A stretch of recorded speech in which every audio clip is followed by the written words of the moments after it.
movimento.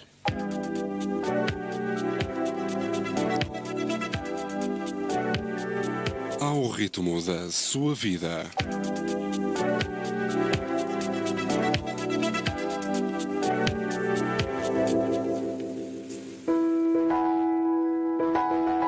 Rádio Movimento.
Então, sejam muito bem-vindos a mais um MantraCast, um programa quinzenal da Rádio Movimento Online, em que eu, Della Mantra, entrevista poetas e outros artistas, mostrando os seus projetos e a pessoa por detrás da arte.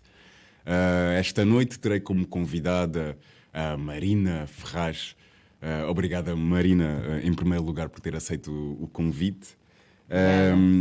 E a Marina é, entre muitas coisas, é coimbrense de raiz, mestre em Ciências de Comunicação pela Universidade de Coimbra, onde se dedicou aos estudos de género. É autora de várias obras literárias, ainda por publicitar e outras já publicitadas, e para além dos seus projetos autoriais, também participou em várias coletâneas, juntamente com outros poetas. E durante a emissão de hoje, nós vamos nos debruçar sobre o mais recente projeto da Marina, que se chama A Morte, ou como interpretamos o título. Para já é algo bastante interessante, porque o título em si não é linear, não é explícito, e convida o próprio leitor a tirar as suas próprias conclusões. Mostro novamente o livro. Eu leio-lhe a morte, amor à morte, a morte, entre várias coisas. Mas é o projeto que nós vamos debruçar-nos. Como eu estava a falar inicialmente, a Marina é letrista, uma performer daquelas que se vê poucas. Também já foi em várias ocasiões finalista do Portugal Slam, destacando-se dos anos 2018 até a data. Para além disso, é autora do blog Segredos de um Monstro, em que semanalmente publica poemas da sua autoria. Para além disso, a Marina tem vários projetos, e um dos seus projetos é dinamizar eventos de poesia, eventos como Poesia a Marinar, Adega Lê Bem, noites de poesia na Adega Belém, no distrito de Lisboa, e Poesia em Paris, realizado no Café Paris, em Coimbra. Eu começo a emissão recitando um poema da minha autoria, um poema esse que é de certa forma a ver com o livro da Marina, que é um livro que contempla a morte de vários pontos de vista. E eu fiz este poema que é de certa forma também a pensar na morte, como não haveríamos de pensar nela, se é uma certeza da nossa vida. Nascemos, vivemos e morremos. Eu chamo este poema Sexo com a Morte. E eu escrevi isto quando abrandei num acidente e não foi por precaução. Escrevi isto enquanto matava-me, não com algo que deixa cicatrizes, mas com algo que pausa e adia a morte. Ou a vida. Depende do ponto de vista. A cada beijo, um adeus, a cada um Deus com dúvidas. Há qualquer coisa de sedutor quanto à morte. É por isso que há maior probabilidade de acidentes perto de acidentes. A curiosidade vem do fascínio. Como foi o fim? Porquê? Tiveram pressa ou estavam a devagar? Mortes rápidas todos os dias, quero acreditar que é por amor. Morrendo todos os dias, apercebi-me que é procura de fulgor. Viciados em pontos finais, o que vem ao seguir ao parágrafo. Puta que pariu, quem diria que no inferno eu teria frio? Tens o que mereces, disse-me o que tem entre os dedos. Nas sombras seguiste o que te sorriu. O desejo de querer mais ganiu quando viu o seu semblante sem filtros. Entre queimas de papéis, vegetais, cobriu os contornos do que causa arrepio. Oferecia a sinceridade de quem está perto do fim. Ela ofereceu uma sensação do completo. Consumido por céus a fios, nuvens cinzentas, a pívia encurtou o pavio. E agora vejo-me, punho a punho com ela. A minha gana tirou-lhe a gadanha, a minha teima queima-lhe a pestana. Ela tem as mãos na minha goela. Ela em desespero, eu no último suspiro. Eu nos instintos restantes, ela tenta acabar com o instante. Vais ter o que tu procuras, disse-me que tenho perto do coração. Perdi os meus poderes, fraquejei perante o desejo. Desfaleço em fusco-lusco, desdenha a vida, probabilidade que encanta, durabilidade que cansa, ilusão que amassa. O problema é que, tal como todos, eu só quero e há quem queira muito. Eu só quero ar e tu estrangulas-me. Saciando do ar, saco da pila e masturo-me para acabar em grande. Cara de nojo, ela escara-me na cara do exterior da faringe. Uso os fluidos para a lubrificação, ó gloriosa benção. Encontrei o conforto nos olhos raivosos dela. Ela cagou na boca do mundo e eu catei a merda para fazer dela tesouro, fazer dela oferta.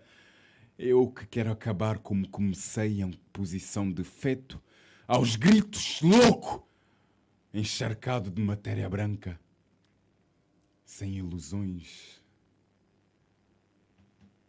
Obrigado. Incrível. Marina, e convido-te a ti a ler um poema, uma prosa. Sim, eu acho que, olha, para começar, parabéns, adorei o teu poema. Obrigado, Marina. Eu acho que se calhar, sendo que hoje o livro vai estar um bocadinho em foco, não é? Faz sentido eu começar por ler um texto, um conto do meu livro. E optei por este porque também é um dos mais curtos. Convido quem quiser eventualmente a conhecer os outros que são um bocadinho mais extensos de outra forma. Para aqui selecionei os... igualmente imersivos, digo eu. Eu aqui selecionei o Sob as Estrelas, que é um texto que fala sobre um sem-abrigo.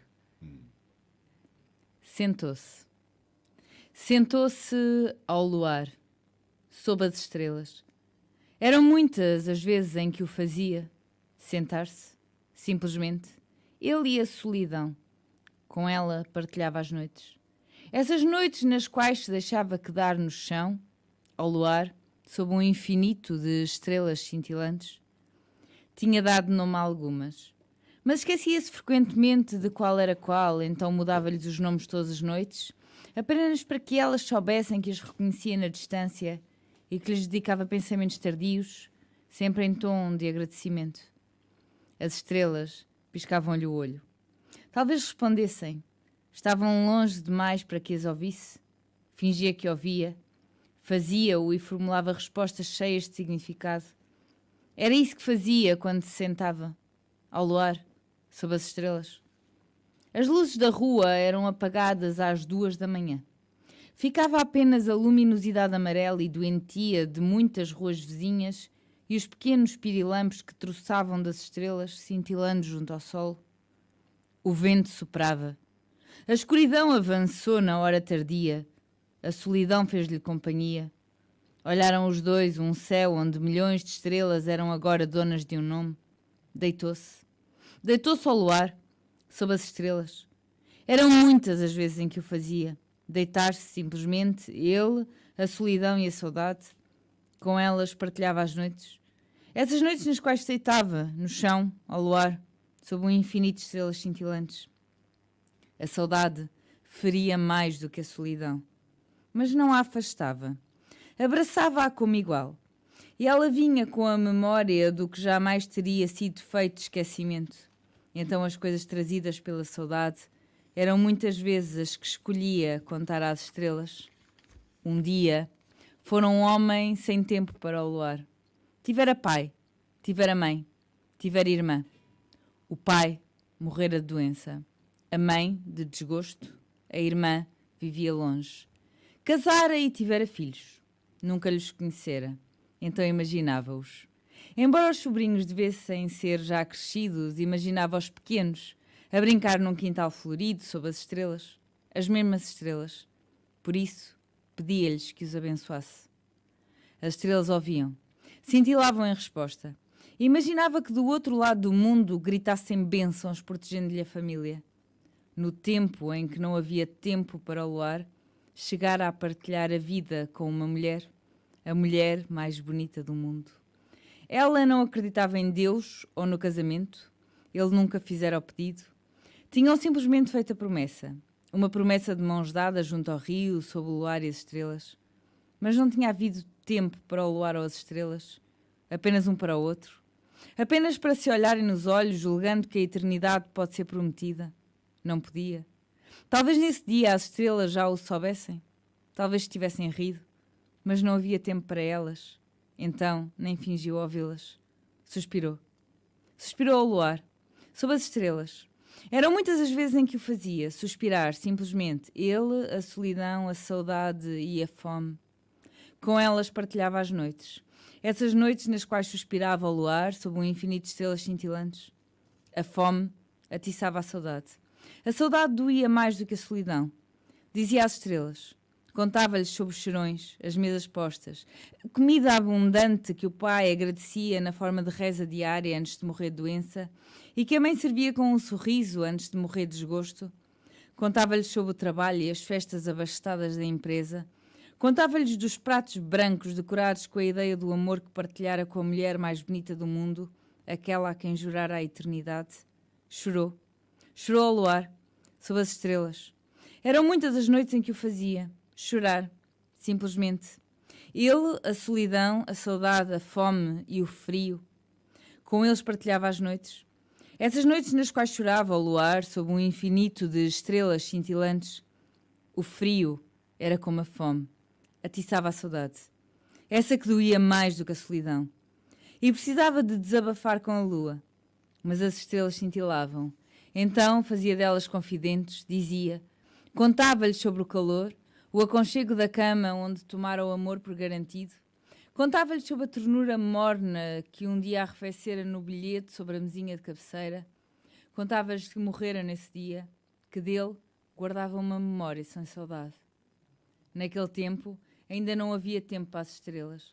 Mas nas horas sentado com a solidão perdera a vontade. A vontade custou-lhe o emprego. O pai tinha morrido de doença. A mãe tinha morrido de desgosto. A irmã morava longe, com os filhos que nunca lhe conhecera. O amor tinha partido. Adormeceu. Adormeceu ao luar, sob as estrelas. Eram muitas as noites em que o fazia. Adormecer. Simplesmente. Ele, a solidão, a saudade, a fome, o frio e o desejo da morte. Com eles, partilhava as noites. Essas noites nas quais adormecia, ao luar, sob um infinito de estrelas cintilantes. Dormindo, chamava as estrelas pelo nome apenas para não lhes chamar teto. Chamava ao chão da almofada para poder dormir melhor. Já não tinha histórias novas para contar, então sonhou. Um sonho ao luar, sob as estrelas. Sonhou com a solidão e a saudade. Sonhou com o frio e a fome. Sonhou com o desejo da morte. Partilhava com eles os dias e as noites. Essas noites nas quais se sentava. Essas noites nas quais se deitava. Essas noites nas quais envolvia o sono de suspiros e lágrimas. Esse sono ferido, do qual já não queria acordar.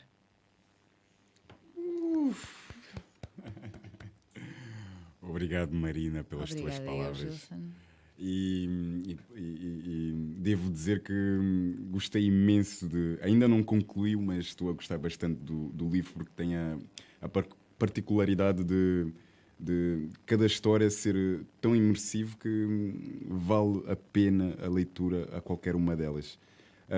Eu começo as perguntas por dizer que Marina, no que faz, não me deixa dúvidas. A consistência fala por si. Eu gostava de perguntar, tu, Marina, como atinge-se a consistência? Sabes que essa é uma pergunta muito difícil de responder, porque eu trabalhei a minha vida toda para isto. E não sei se a resposta que as pessoas mais gostariam de ouvir é: temos que trabalhar a vida toda para isto. Eu apaixonei-me completamente pelo mundo das palavras e disse pela primeira vez à minha família que queria ser escritora. Eu ainda não sabia escrever. Eu tinha 6 anos. Mas sempre foi um impulso teu? Foi sem as dúvida. Palavras, a escrita. Eu tive a necessidade de estudar. Eu acho que eu concordo muito com o Picasso quando ele diz que é preciso aprender as regras como um profissional para depois as quebrar como um artista. Eu considero que as quebro, mas cheias. Portanto, eu acho que começou por aí, começou por eu querer saber como é que se mexia com as palavras, e depois foi o escrever sempre, mesmo quando não era bom ou quando era uma coisa infantil, era uma coisa imatura, não é? Mas eu nunca parei. Eu todos os dias, desde que me lembro de mim como pessoa, não é? Eu todos os dias escrevo. Nem que seja mau, não importa. Todos os dias escrevo. E a dada altura é intrínseco. A dada altura faz parte de ti como respirar. Natural. Exato. Não vou dizer, seria uma mentira de todo o tamanho que tudo o que eu escrevo é bom. Eu não acho que sou tão consistente como tu achas. Não. Eu se calhar sou consistente no que partilho. Mas eu escrevo muita coisa que se calhar não merece ser partilhada. Mas escrevo à mesma e sem me culpar por isso. Porque eu acho que esse trabalho é importante para ser melhor. Quando eu falei na consistência é precisamente a ver com isso, porque nós somos consistentes ou não consoante a nossa motivação. Sem dúvida. E tu encontraste uma maneira de, apesar de não haver inspiração ou que seja, continuar a fazer precisamente o que... Sim, se bem que eu acho que nunca há um momento em que não há verdadeiramente inspiração, porque nós temos um mundo tão cheio de coisas, sabes? Este olhar sobre o mundo traz inspiração. Às vezes é deixar-nos inspirar. Sim, é ter o olhar crítico. É o permitirmos-nos. Às vezes não estamos com a emoção certa para nos permitirmos. Mas quando nos permitimos, a inspiração está em todo lado. Ok. Marina, falando do livro, antes de mais gostava de ouvir da própria autora. Qual é o título que tu dás ao livro? Porque... Eu chamo-lhe A Morte. A Morte. Eu chamo-lhe A Morte, mas a ideia é formar a palavra amor e morte. Ok. Portanto... Aliás, a minha última tradução foi Amor à Morte. A maneira como eu leio isto é a morte. Pronto. E invariavelmente eu consigo fazer imensos jogos de palavras com isto. Mas há um motivo muito grande para amor estar com parênteses retos e morte com parênteses escuros. Sim. Explica-me, por favor. Explica-nos. Eu acho que o amor é mais forte que a morte. Tomem lá isto! Então, pôr os parênteses retos, uma coisa fechada. Eu acho que quando o amor é verdade, não morre nem com a morte. Uau. Ou seja, daí ser uma coisa mais fechada, amor, do que morte, no título. Mas eu, quando me perguntam o nome do livro, para mim o nome do livro é a morte. Ok. Apesar disto. Obrigado, Marina. E falando sobre a morte, Marina, o que dirias à morte? O que é que eu diria à morte? Sim. Eu acho que no dia em que a morte me vier buscar, a nossa condição é tão de irmã para irmã, é tão de igual para igual. Porque sentes que a compreendes? Eu sinto que a compreendo e sinto que ela me compreende a mim. É tão de igual para igual que eu acho que a única coisa que vou ter para lhe dizer nesse dia é obrigado. Obrigado. E gostei da resposta. E relacionado com a morte, porque ela parece que nos persegue. E Marina, como lidas com ela? Olha, muito bem. Na perspectiva da minha própria morte, tenho a dizer que vivi vida para não querer morrer hoje e não me importar se morrer hoje. Portanto, estou perfeitamente em paz comigo. E isso aí dá um grande conforto quando pensamos na nossa própria morte. Quando tem a ver com a morte dos outros, eu continuo assim, e lá está.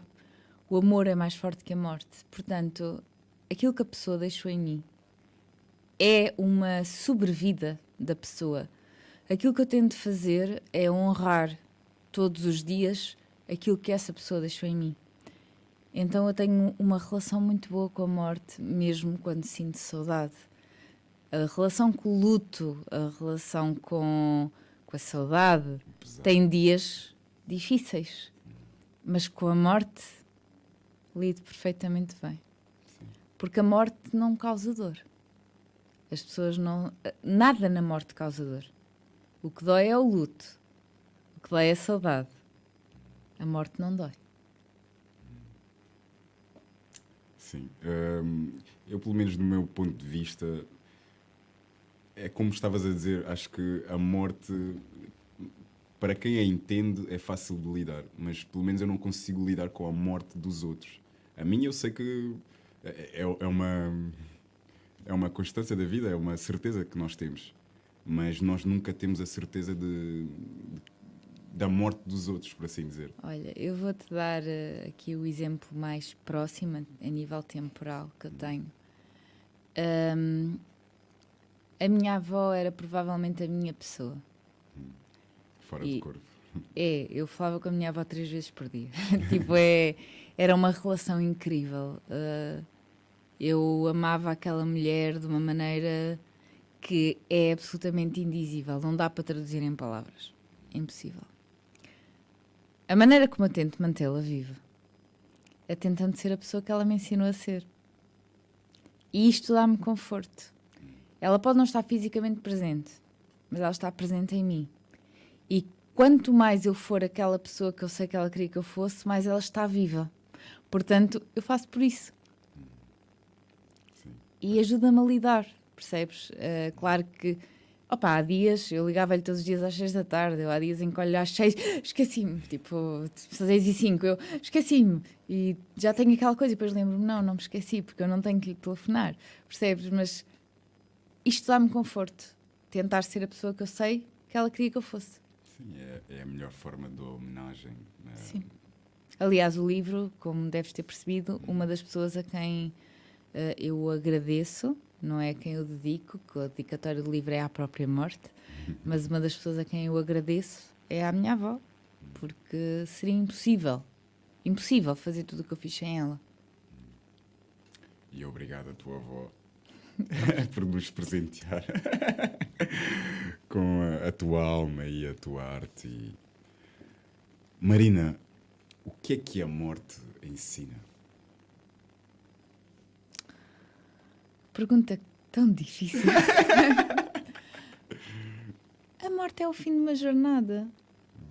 Se calhar, um bocadinho nos termos de Tolkien, o início da próxima aventura. De Tolkien, o escritor Do Sim, do Senhor dos Anéis. Sim.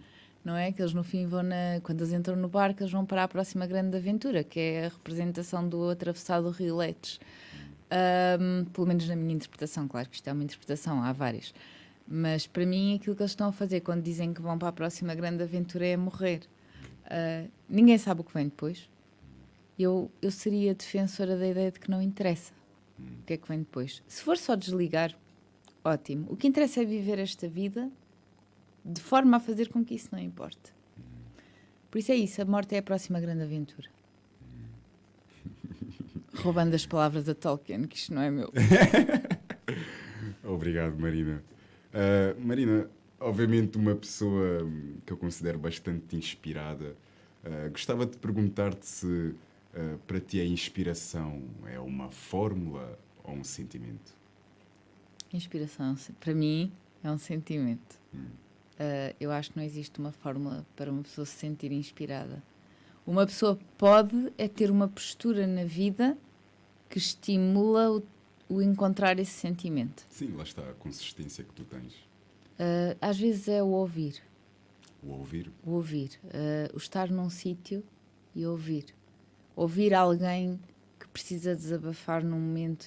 Aliás, os meus últimos 2 textos no blog, um deles foi uma senhora que estava no café e que começou a falar sobre Já uma agora situação. o blog é Segredos do Monstro. Segredos de um Monstro. .blogspot.pt. Também vai lá dar. Sim, desculpa. Mas pronto, um deles foi uma senhora que se pôs a falar comigo sobre uma situação no trabalho que eu transformei em texto. O outro fui eu que fui a uma feirinha de artesanato de Natal e me senti super inspirada pelo grande amor que aqueles artesãos tinham ao trabalho que faziam. Ou seja, se nós nos permitirmos beber daquilo que são as emoções dos outros, daquilo que são as palavras dos outros, ela surge. Porque é impossível não sentir quando nós nos permitimos sentir. Às vezes o problema é que nós estamos cheios de bloqueios. Estamos tão focados em nós. Mas quando nós nos focamos no que está fora, é impossível uma pessoa não se inspirar. O mundo é tão cheio de coisas. Haverá sempre alguma coisa a acontecer. Sempre. Sim.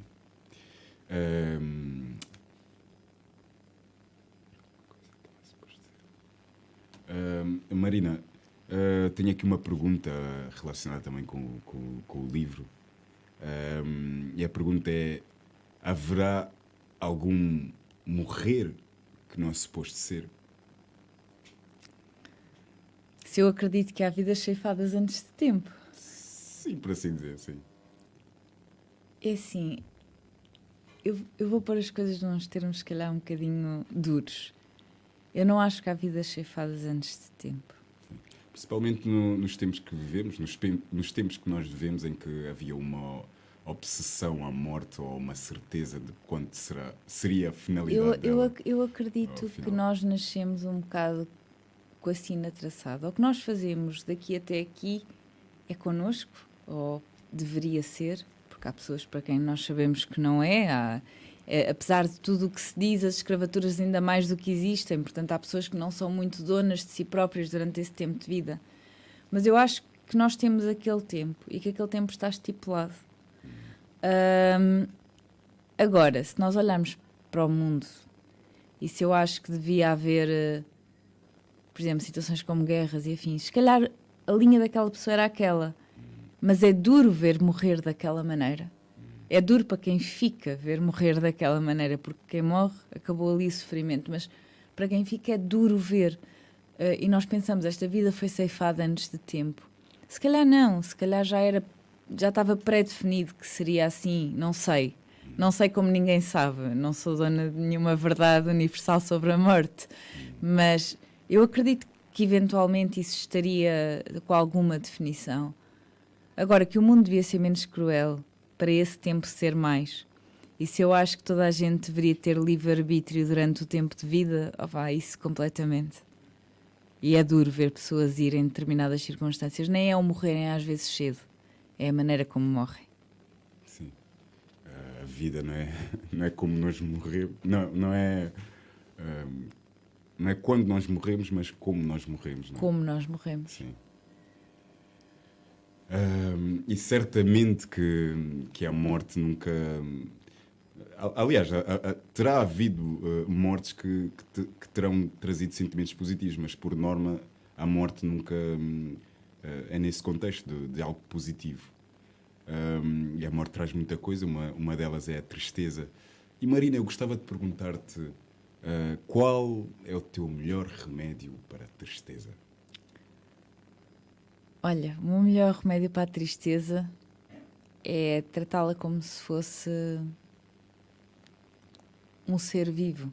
É tratá-la como se fosse uma companheira de viagem. Eu não me nego à tristeza. Eu recuso-me a negar-me à tristeza. Quando eu tenho que estar triste, ok, vamos estar tristes. Mas não vamos ser tristes. Isso não. Isso aí eu nego-a. Aí sim eu digo-lhe. Hoje não, amanhã. A minha maneira de lidar com ela é esta. É permitir-me sentir-me triste às vezes, com muita ênfase na palavra sentir-me triste. Eu não me permito ser triste.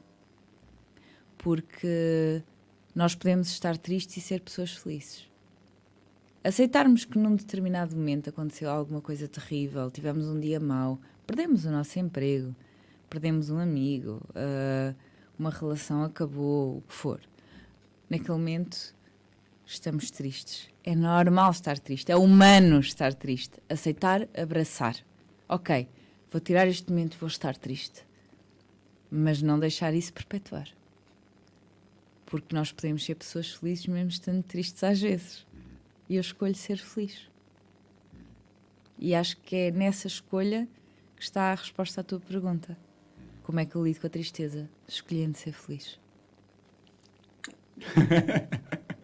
Obrigado, Marina, pela resposta e faz bastante sentido. E debruçando-me novamente no livro, Marina, como é que veio a inspiração para esta temática, que é algo pesado, não é? Olha, eu quando era pequenina, para mim tudo é uma história. Tem uma explicação. Eu quando era pequenina tive um sonho que eu na altura não interpretei como sendo um sonho, porque para mim eu estava acordadíssima. Eu acordei e tinha a morte sentada na minha cama. Isto foi o que aconteceu no meu sonho. É no mínimo assustador, não é? Não propriamente. Não tinha uma figura propriamente aterradora. E eu fiz um acordo com a morte. E o meu acordo com a morte foi este. Ok! Eu escrevo sobre ela enquanto for suportável e ela vem-me buscar quando já não for. Então, este livro estava em dívida, percebes? Eu escrevo sobre ela enquanto for suportável. E foi-me inspirando em várias coisas da vida, em várias situações que eu via, muito na minha perspectiva filosófica sobre o que é uma vivência certa, que a minha filosofia vale tanto como qualquer outra, não é? E tentei pôr isso em contos. A maneira como eu acredito, por exemplo, eu acredito que as pessoas julgam demasiado rápido os outros, então tentei pôr isso nos contos. Eu acredito que a bondade ainda vai mudar o mundo, por isso pus isso nos contos. Eu peguei em mim e naquela maneira como eu sinto a vida para escrever sobre a morte, porque lhe tinha prometido. Sim. Aliás, eu ia te perguntar acerca disso também, mas os poemas que estão aqui são ficcionais. Os contos, sim. Os contos, desculpa. Sim. Portanto, a tua inspiração, como é que surgiu?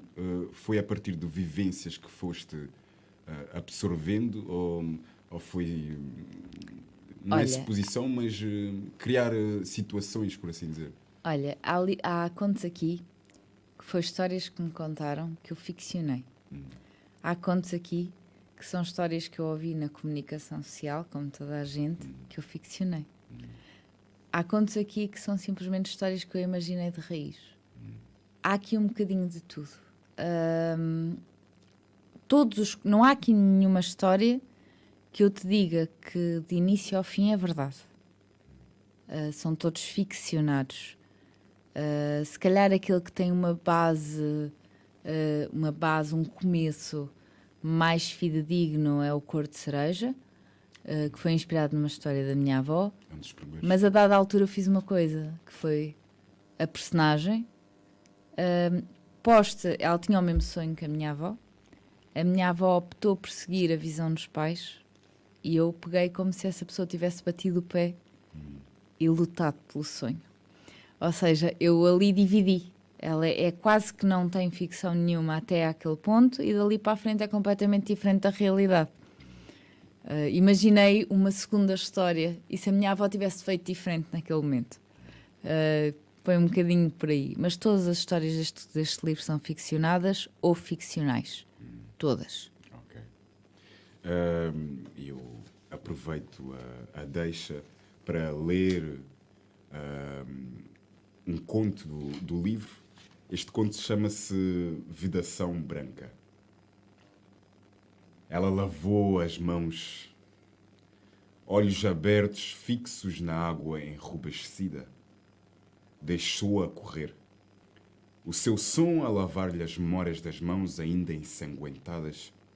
Lá fora, um céu perfeito de estrelas cintilantes. A noite perfeita. Ignorou-a. Lavou as mãos meticulosamente, esfregando-as uma na outra até desaparecer o último vestígio de sangue. Só depois de as lavar, de as secar, de olhar para elas, senti-las ainda sujas, numa loucura incoerente, as deixou aproximarem-se do rosto para limpar as lágrimas. Mas as lágrimas eram mais pesadas do que o sangue. Não saíam com a mesma facilidade. Permaneciam. Umas davam lugar às outras, numa sucessão infindável de memórias. Insistiu em limpá-las e elas insistiram em cair.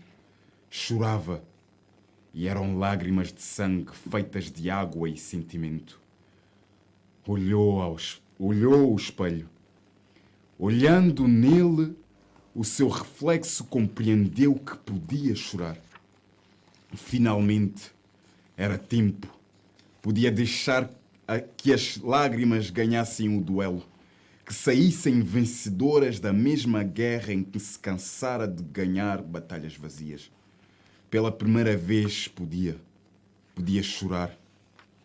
Este sentimento fez com que, por entre as lágrimas que continuavam a cair, sorrisse. Limpou-as e mais se seguiram. Continuaram.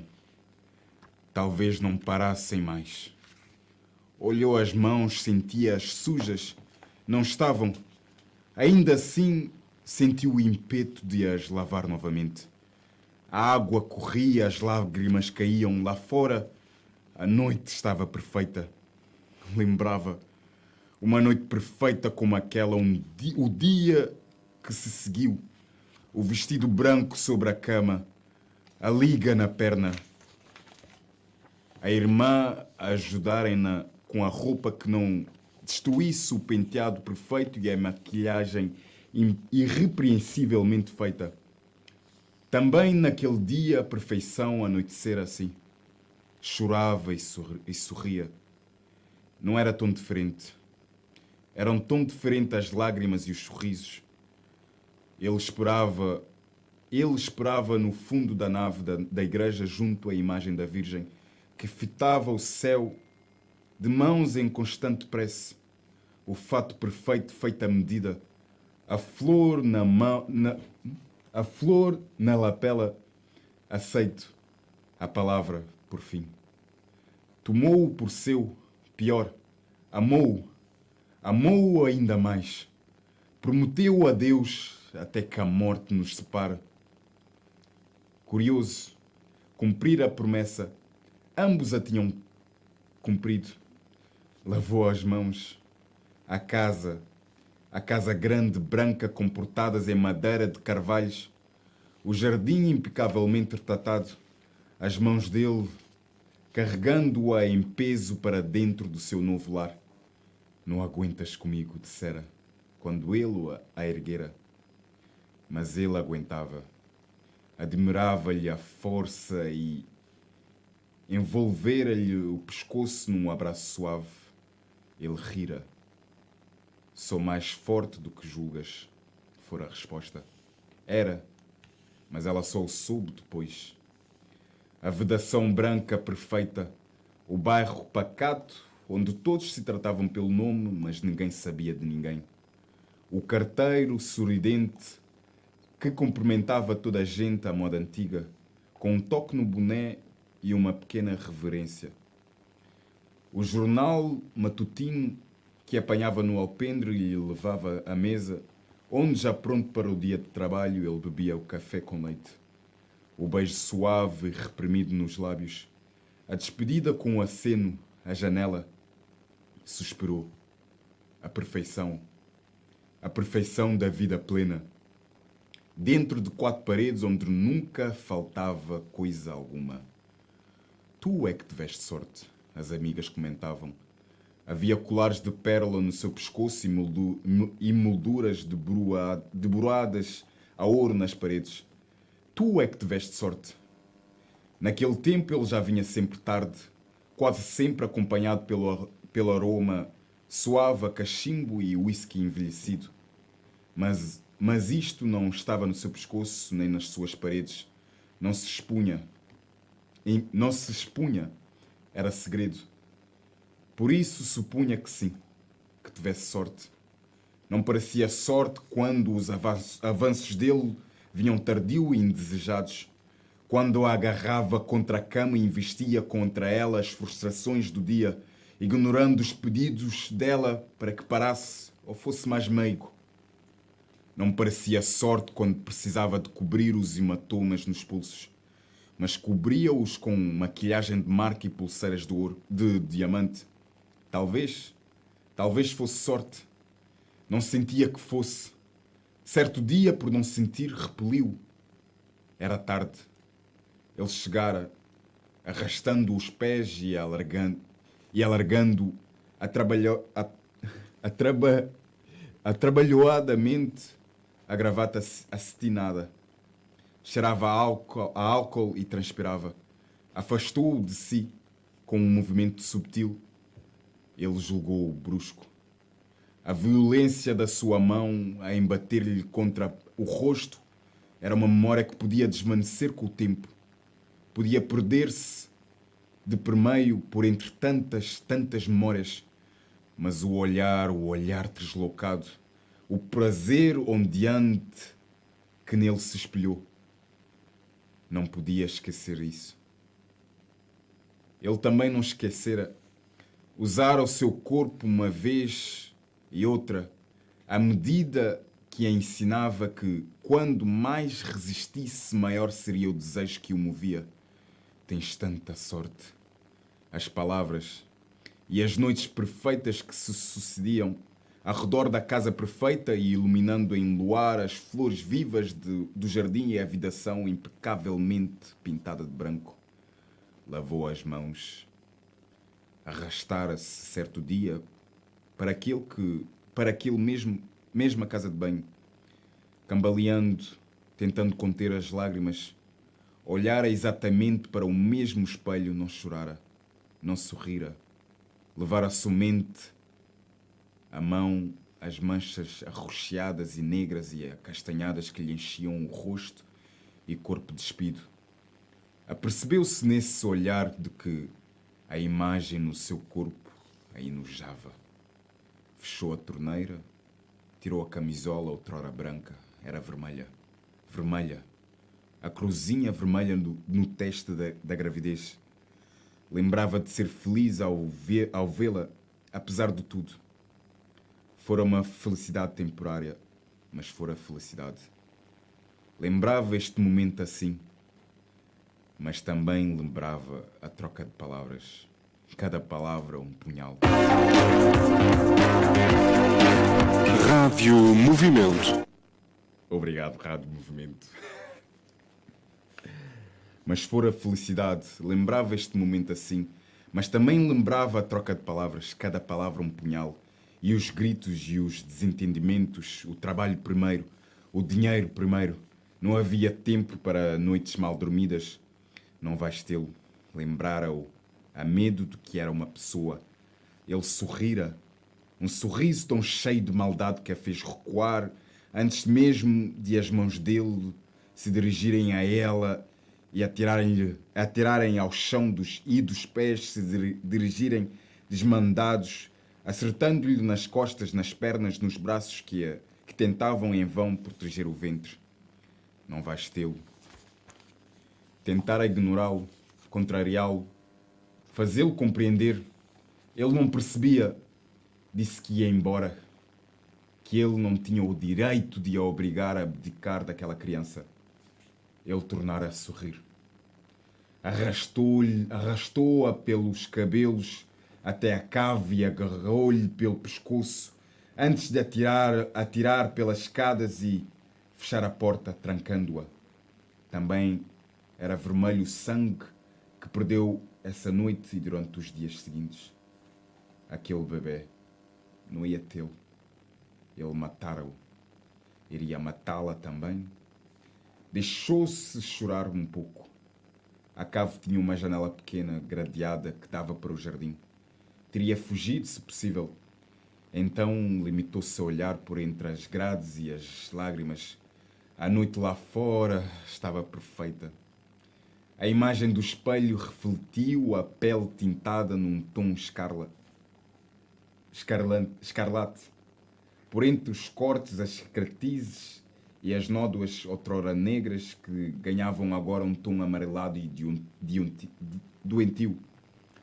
Com um suspiro tirou o resto da roupa, tirando-a para o cesto do lixo, e entrou na banheira.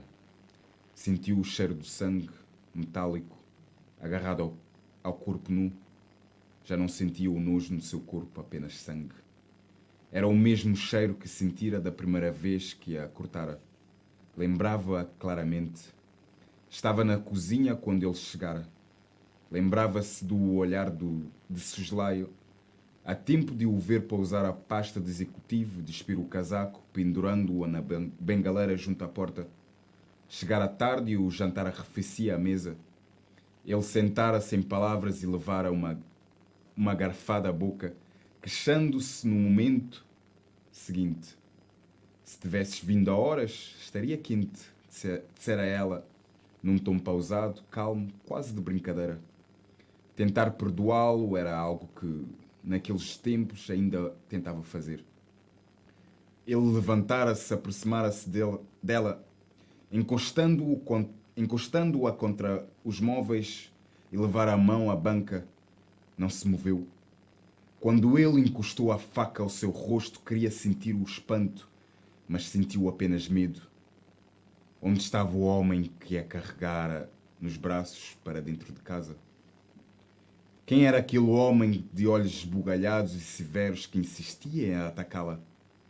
As palavras da amiga ainda assombravam. Tens tanta sorte.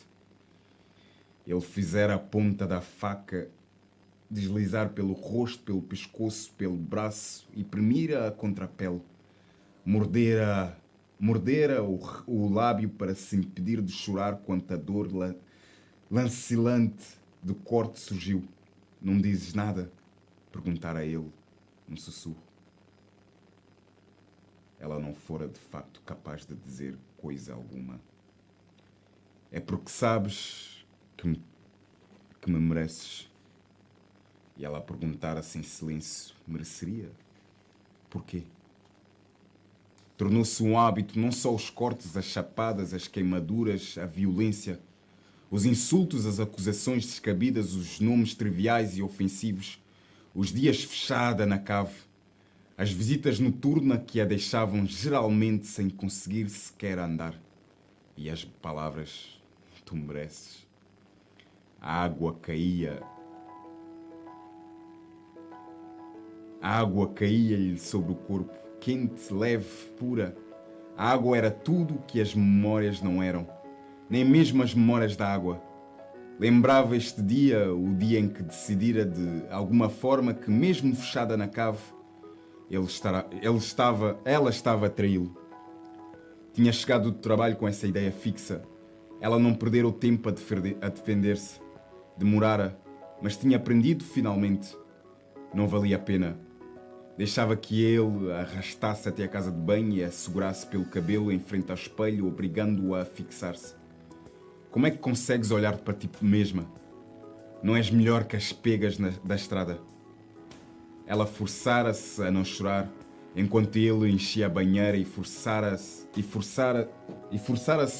a não tentar sobreviver, enquanto ele segurava a sua cabeça sobre a água cada vez mais tempo. Time out. Bem, parece que não vou ter tempo para ler mais, mas isto é um dos contos que está incluído neste livro, A Morte da Marina Ferraz. E Marina, o tempo corre e nunca há tempo para se fazer as perguntas todas. Este conto, infelizmente, Não, mas aparentemente... até é bom, porque assim fica ao suspense do que é que acontece a seguir, não é? Sim, convido a todas as pessoas que tiveram a ouvir a contatar a Marina a ter um exemplar desta obra sua. E Marina, gostava de perguntar-te, mediante a nossa breve conversa... Ok, acho que não vou ter tempo, Marina. Mas agradeço-te imenso pela tua presença, por teres aceitado o convite. E quem quiser acompanhar o trabalho da Marina, o seu mais recente projeto, A Morte, entre em contato com ela. E para além disso tem a sua página, o seu blog, que semanalmente publica poemas seus. E Marina, gostavas de dizer mais alguma coisa no tempo que nós temos?